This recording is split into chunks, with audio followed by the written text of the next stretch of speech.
बेटा घर चले? जी अब्बू चलते हैं, लेकिन आपने रोज वॉक पे आना है। सुबह में नहीं तो शाम में तो जरूरी है। डॉक्टर ने सख्ती से आपको वॉक का कहा है। हाँ वो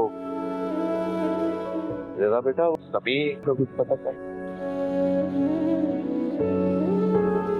नहीं अब्बू,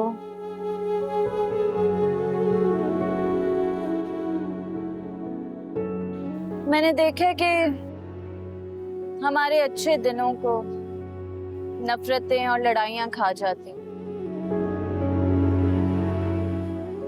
हालांकि देखा जाए तो दुनिया में सबसे आसान काम है मोहब्बत करना,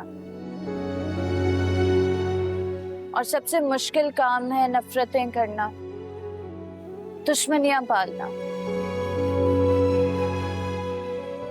इससे आपके चेहरे की मुस्कुराहट चली जाती है, आपका ज़हनी सुकून तबाह हो जाता है।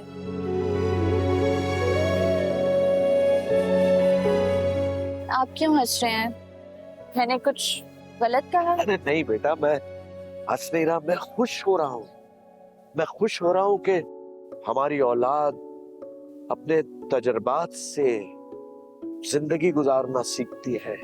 अच्छे नताइज उनको मिलते हैं तो माँ बाप को कितनी खुशी होती है। अल्हम्दुलिल्लाह बेटा, ये है सब्र और शुक्र का फल।